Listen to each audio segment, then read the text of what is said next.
সাম্প্রতিককালে জামায়াতে ইসলামী বেশ কোণঠাসা হয়ে পড়েছেন কয়েকটি কারণে। সেই ইসলামী ব্যাংক নিয়ে জামায়াতে ইসলামীর ইসলামিক দল কিনা, তারপরে জামায়াতে ইসলামীর 1971-এর ভূমিকা দেশ বিরোধী। তো এই তিনটা জিনিস জামায়াতের পিছু ছাড়ছে না। তো ইসলামী ব্যাংক ব্যাপারটা যদিও টেম্পোরারি, ওটা নিয়ে বেশি মাথা ঘামানোর কিছু নাই, কিন্তু 1971 সনের দেশবিরোধী ভূমিকা আর ইসলামিক দল কিনা, এই দুটো জিনিস জামায়াতকে সহজে পিছু ছাড়বে বলে মনে হচ্ছে না। তো একসময় ছিল আওয়ামী লীগ ছিল খুব সোচ্চার, যেহেতু জামায়াত সবসময় একটু বিএনপির আশেপাশে পিছনে ছিল, তো আওয়ামী লীগই সবসময় ডাইরেক্টলি অ্যাটাক করতো ওদেরকে দেশবিরোধী হিসাবে। কিন্তু এখন দিন পাল্টে গেছে, সিচুয়েশন পাল্টে গেছে। এখন আওয়ামী লীগ নাই, বিএনপি জামাত মুখোমুখি, সরকার বিরোধী দল, সংসদে বিরোধী দল। তো অবভিয়াসলি সংসদীয় গণতন্ত্রের বিরোধী দল সরকারি পক্ষের সমালোচনা করবে, সরকারি দল বিরোধী দলের সমালোচনা করবে।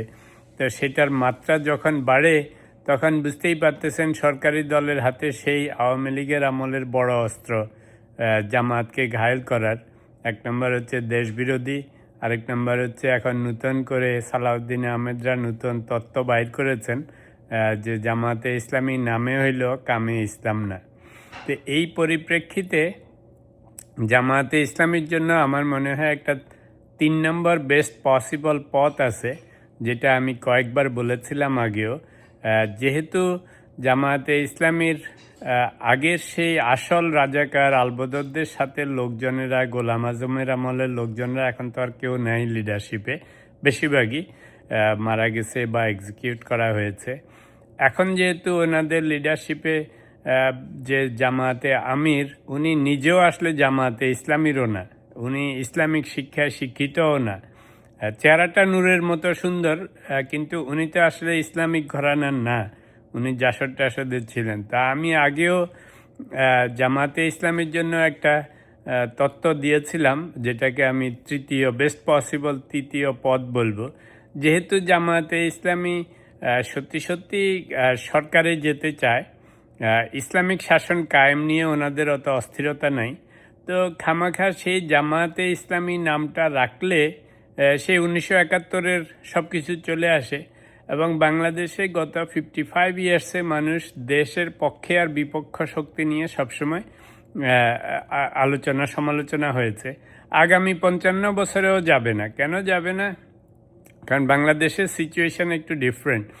71 সনকে নিয়েই যেহেতু আওয়ামী লীগ সবসময় চলে, এবং আগামী 100 বছরও যদি আওয়ামী লীগ ফেরত আসে, 1971-কে ওনারা ভুলবেন না।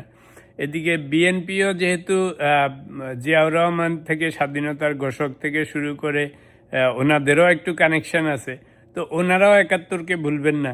তো যদি আওয়ামী লীগ এবং জামাত 71-কে না ভুলে, আওয়ামী লীগ এবং বিএনপি, তো জামাতের কাহিনীও তো কোনো সময় চলে যাবে না। এখন আপনার চরিত্রে একবার যদি খারাপ দাগ লাগে, আপনি যত ভালো মানুষই হন, যখনই ঝগড়া লাগবে ফার্স্ট থিং মানুষ আপনাকে ওটাই মনে করিয়ে দিবে যে আপনি এটা এই সময় এই করেছেন, এই খারাপ কাজ করেছেন, বিশেষ করে বড় ধরনের খারাপ কাজ। তো জামায়াতের সেই যে দেশবিরোধী তকমা, সেটা জীবনেও যাবে না। যতদিন জামায়াতে ইসলামী থাকবে ততদিন আপনি দোষ স্বীকার করলেও যাবে না, না করলেও যাবে না, মানুষ আপনাকে মনে করিয়ে দিবেই। সেটা জাসদ থেকে আসা আমির হোক, আর ইভেন বিএনপির থেকে যে আমির হইলেও ওই দোষ আপনাকে কেউ আর কোনোদিন মাফ করবে না। বাংলাদেশে পার্টিকুলারলি রাজনীতিতে আপনাকে কোনোদিন এটা ভুলতে দিবে না। তা আমি সেজন্য জামায়াতকে সাজেশন দিয়েছি যে ভাই, আগের লিডারশিপ নাই, এখন আপনারা সরকারের কাছাকাছি চলে গেছেন, 25-26-এ তো মোটে সরকারেই চলে যাচ্ছিলেন।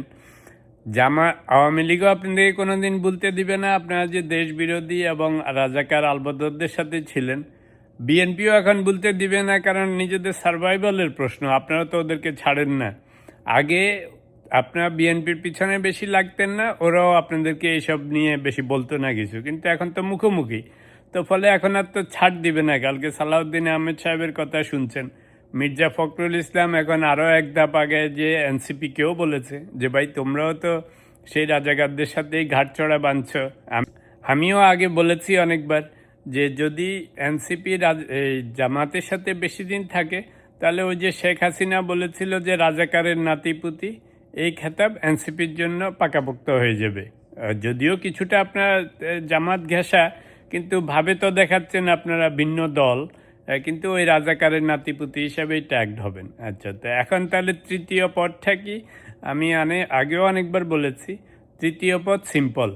যেহেতু আপনারা ইসলামী শাসনতন্ত্র, শরিয়া আইন, ইসলামিক ব্যবস্থা নিয়ে অত মাথা ঘামাচ্ছেন না, আপনাদের মূল উদ্দেশ্য ক্ষমতায় যাওয়া, তো ঘোড়ার ডিম সেই জামাতে ইসলামীর নামটা রাখার কি দরকার আছে? একটুখানি টুইক করে ফেলেন, এখন তো ক্ষমতায় আছেন, বলেন যে ভাই এটা একটা নূতন দল। কেন, আওয়ামী লীগেরও তো নাম চেঞ্জ হয়েছিল, আরও সারা বিশ্বে বিভিন্ন দেশের বিভিন্ন বড় বড় রাজনৈতিক দলের নাম টুকটাক চেঞ্জ হয়, তো আপনারাও চেঞ্জ করে ফেলেন, এবং সেটা চেঞ্জ করার সময় ঘোষণাই দিবেন যে আমরা উই আর নো মোর জামাতে ইসলামী। সেই গোলাম আজমের জামাতে ইসলাম না, এটা নূতন ধরনের দল। এটার সাথে ৭১-এর কোনো সম্পর্ক নেই, রাজাকার আলবদরের সম্পর্ক নেই, এটার সাথে শরিয়াওয়ালা ইসলাম চালু করার কোনো সম্পর্ক নেই। কারণ ভাবে বোঝা গেছে যে বাংলাদেশে শরিয়া আইন চালু করা যাবে না। বাংলাদেশের মানুষ মুসলমান, ধর্মভীরু, ধর্ম পালন করেন, কিন্তু বাংলাদেশের মানুষ শরিয়া আইন চায় না, বোঝা গেছে। তো ফলে আপনারা এটাকে একটু মডার্নাইজ করে নেন। আপনারা নিজেরাই বলেছেন যে আপনারা মডার্নাইজ করে নেবেন আপনাদের শাসন ব্যবস্থা, ইসলামী ব্যবস্থা, যদি ক্ষমতায় যান। তো খামাকার জামাতে ইসলামী নামটা রেখে, সেই রাজাকার ট্যাগ রেখে, ৭১-এর ট্যাগ রেখে, ইসলামী দল হিসাবে ট্যাগ রেখে এত যন্ত্রণা করার কি দরকার ভাই? এটা বাদ দিয়ে দেন, দিয়ে নামটা এমনভাবে দেন যেন একটা মডার্ন ইসলামিক দল, যেটার মূল উদ্দেশ্য হবে মডার্নাইজড ডেমোক্রেসি, ইসলামিক ডেমোক্রেসি, কিন্তু ইসলামিক ফুল শাসন ব্যবস্থা না। যদি সেরকম নাম করে ফেলেন, ৭১-ও এখান থেকে বিদায়, গোলাম আজমও বিদায়, আলবদর, শামস, যত কিছু আছে রাজাকার, সব আপনাদের নাম থেকে বিদায়। এখন যদি কোনো সময় আওয়ামী লীগ, বিএনপি সেই হিস্ট্রি তোলে, তাহলে বলবেন যে ভাই সেই গোলাম আজমের আমলও নাই, আমরাও গোলাম আজমে নাই, আমরা নূতন দলের নামও চেঞ্জ করে ফেলেছি, আমরা যত আমির আছি, অন্যান্য কমিটি আছি, সবই এখন আমরা মডার্ন ইসলামিক লোকজন। বাংলাদেশের সব মানুষই নামাজ কালামা পড়ে, সবাই ইসলামিক। আপনাদের আমির ডক্টর শফিকুর রহমান তো আর হুজুর না, উনি নিজেই ডাক্তার, উনি ইভেন জাসদ ফাসদ করতেন, উনি তো আর আপনাদের জামাতে ইসলামীও করতেন না। সো এভরিথিং গোজ। তা আমি বলবো যে বেস্ট পসিবল থার্ড অপশান হচ্ছে জামাতে ইসলামীর নামটা চেঞ্জ করে ফেলেন আল্লাহর নাম করে, তারপরে ঘোষণা দিয়ে দেন যে আমরা আর গোলাম আজমের আমলের রাজাকার, আলবদর, আল শামসের জামাতে ইসলামী না, আমরা এখন নূতন ধরনের দল, একটুখানি চেঞ্জ করেছি, নূতন লিডারশিপ, নূতন দল, নূতন মিশন, নূতন ভিশন। কেমন হয় ব্যাপারটা?